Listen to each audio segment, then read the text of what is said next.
एक सुंदर रानी जिसे किसी ने नहीं देखा। एक राज्य की राजकुमारी सुमित्रा की सुंदरता के चर्चे दूर दूर तक, कई राज्य तक थे। सुमित्रा की सुंदरता की सब कल्पना मात्र करते थे, क्योंकि आज तक उस रानी को किसी ने देखा ही नहीं था। रानी के माता और पिता की मृत्यु हो चुकी थी। पिता की मृत्यु के बाद वो ही अपने राज्य को संभाल रही थी। वो रोज एक सभा लगाती थी और उस सभा में सिर्फ उसे देखने के लिए दूर दराज के गांव से कई लोग आते थे। कई राजकुमार और राजा भी सुमित्रा को देखने आते थे। रानी की सभा रोज एक खुले मैदान में लगती थी। राजा और राजकुमार न सिर्फ उसे देखने आते थे, बल्कि उसके लिए कई राजाओं में युद्ध भी हो गया था। भरी सभा में रानी एक बड़े पर्दे के पीछे बैठी रहती थी। कभी कभी जब सभा को संबोधित करने के लिए बोलती थी, तब उसकी आवाज पर ही न जाने कितने श्रोता मोहित हो जाते। रानी बहुत चतुर थी। अपने राज्य पर आक्रमण ना हो जाए और कोई उसे पाने के लिए सभा से ही उसे उठा न ले जाए, इसलिए रानी ने पहली ही सभा में यह घोषणा करवा दी थी कि वो अपने शयन कक्ष में ही बिना पर्दे के रहती है। उसके शयन कक्ष में अगर कोई अकेला आकर रानी को देख लेगा तो वो रानी उसी से विवाह कर लेगी। अगर ऐसा ना करके वो सेना लेकर हमें जीतने आया तो समझा जाएगा कि वो कायर है। रानी की चतुराई के कारण कोई भी उसके राज्य पर हमला नहीं करता था। रानी का शयन कक्ष किसी मधुमक्खी के छत्ते से कम नहीं था। कोई भी रानी तक अभी तक पहुंच ही नहीं पाया था। हर रात कई राजकुमार और साधारण व्यक्ति कोशिश किया करते थे, लेकिन अगले दिन उनकी देह में प्राण नहीं बचते थे। कोई भी रानी के शयन कक्ष तक जाने वाले चक्रव्यूह को भेद नहीं पाया था, और महल में रानी का कक्ष कहाँ है किसी को आज तक पता भी नहीं चला था। रानी के सैकड़ों पहरेदारों की नजर से कोई भी नहीं बच पाया था। बस रानी की सुंदरता सबकी कल्पना में ही थी। रानी के लिए ना जाने कितनों ने अपने प्राण गंवा दिए, लेकिन कोई भी रानी की सुंदरता को देख नहीं पाया। उसी राज्य में एक युवक था जिसका नाम था पारस। युवक बड़ा ही साधारण था, लेकिन बुद्धिमान था। उसे इस तरह एक स्त्री के लिए लोगों का मरना बड़ा दुखी करता था। वो कई को समझाता भी था कि दिन रात एक अनदेखी रानी की इतनी चर्चा करना बेकार है, लेकिन शायद ही वो किसी को समझा पाया हो। एक सुबह उसके गांव का एक नवयुवक रानी को देखने की चेष्टा में अपने प्राण गंवा बैठा। वो युवक पारस का मित्र भी था। उस दिन वो रोया भी और मन में बस एक ही विचार कर रहा था कि इसका अंत कब और कैसे करेगा। फिर उस युवक ने पूरी रात्रि विचार किया। सुबह वो रानी की सभा के बाद पहरेदारों के प्रमुख से मिला और कहा कि वो भी रानी की सेवा में सेना में शामिल होना चाहता है। उस प्रमुख ने उससे कहा कि यह तुम्हारे बस का काम नहीं है। तुम्हें देखकर ही मैं जान गया कि तुम युद्ध के लिए नहीं बने हो। पारस बोला, उसे किसी भी काम के लिए रख लीजिए। पारस बोला कि वो अच्छा भोजन बना सकता है और पहरेदारों को रात्रि में अन्न पानी तो चाहिए ही होता है। वो जी जान से सेवा करेगा। इस तरह की बातें करके वो सेना के लिए भोजन पानी का प्रबंध करने वाले समूह में आ गया। करीब 6 महीने तक वो मन लगाकर सेवा करता रहा। इस दौरान रानी को देखने की चाह लिए युवक भी आते रहे और अपने प्राण गंवाते रहे। फिर एक रात्रि लगभग 2 बजे उसने रसोई घर में खीर बनाई और सभी पहरेदारों को खीर वितरित की। कई ने मना किया कि उन्हें सचेत रहना है, लेकिन उसने कहा कि आज कोई नहीं आने वाला है, क्योंकि रात चांदनी है और कोई मूर्ख ही आ जाएगा। सभी पहरेदारों को उसने खीर खिला दी। खीर खाने के कुछ समय बाद सभी मूर्छित हो गिर पड़े। पारस ने खीर में बेहोशी की दवा मिला दी थी। पारस अब रानी का कक्ष ढूंढने लगा। 6 महीने से वो वहाँ था, लेकिन इतना सख्त पहरा और पाबंदी थी कि उसे भी पता नहीं कि रानी किस कक्ष में सोती है। कुछ समय बीत जाने के बाद पारस को अब चिंता होने लगी, क्योंकि नशे की दवा का असर कभी भी समाप्त हो सकता था। फिर उसे एक चौक में नीचे तल घर में जाने का रास्ता दिखाई दिया।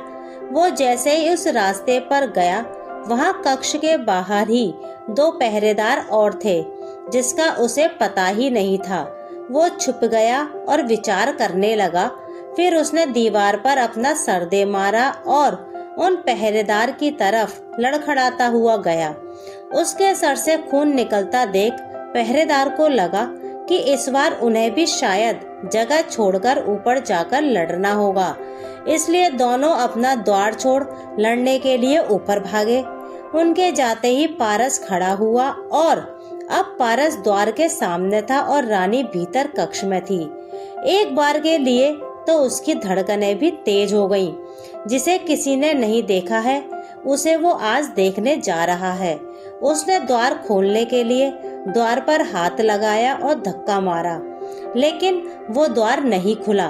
द्वार पर नीचे एक बड़ा ताला उसे दिखाई ही नहीं दिया।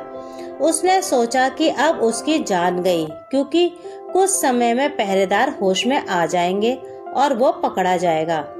उसने कैसे सोच लिया कि जिस रानी के लिए इतने पहरेदार लगे, उसके द्वार पर कोई ताला नहीं होगा। लेकिन फिर उसकी आंखें चमक उठी, क्योंकि पहरेदार की चाबी उनके भागते वक्त वहीं गिर गई थी। अब उसने बिल्कुल भी देर नहीं की और चाबी लेकर द्वार खोल दिया। कक्ष के भीतर आकर उसने द्वार जल्दी से बंद किया और फिर ताला लगा लिया। अब उसने पहले एक गहरी सांस ली, फिर आंखें खोली तो उसे दिखाई दिया एक आलीशान कक्ष, सुगंधित पुष्प की भांति। वो कक्ष सुगंध दे रहा था, लेकिन कक्ष में प्रकाश कम था। वो रानी के बिस्तर के पास गया। उसके कदमों की सरसराहट से रानी की नींद खुल गई और वो घबराकर उठकर बैठ गई। रानी के कक्ष में पहली बार कोई आया था। रानी ने पहले अपने चेहरे पर पर्दा किया, फिर लड़खड़ाते शब्दों से पूछा, कौन है? पारस बोला, अभी तक तो साधारण हूँ, लेकिन आपका मुख देखने के बाद हो सकता है कि साधारण ना रहूं। रानी घबराकर खड़ी हो गई। पारस बोला कि अब यह पर्दा क्यों? अब तो मैं इस शयन कक्ष तक आ गया। अब तो मुझे वो चेहरा दिखा दीजिए जिसने ना जाने कितनों की जान ले ली। अब तो प्रकाश में आ जाइए। रानी ने अपना पर्दा हटाया और प्रकाश में आई। युवक पारस ने देखा और चौंक गया, क्योंकि लोगों के द्वारा रानी की जिस तरह की कल्पना की जा रही थी, रानी उसके बिल्कुल विपरीत थी। रानी का रंग साफ नहीं था और ना ही चेहरे पर आभा थी। युवक उसे देखकर हंसा और कहा कि अच्छा, इसलिए आप अपना चेहरा छिपाए बैठी थी, क्योंकि आपको लगता है कि यह दिखाने योग्य नहीं है। रानी अब सर नीचे कर चुपचाप युवक की बात सुन रही थी। फिर रानी कहती है, स्त्री सुंदर ना हो तो कौन विवाह करता है? क्या तुम अब मुझे देखने के बाद मुझसे विवाह करोगे? तुम पुरुष किस तरह की स्त्री चाहते हो मुझे पता है। जरा सोचो, एक अकेली स्त्री, वो भी अगर सुंदर ना हो, तो कैसे और कब तक अपने राज्य को बचा पाती?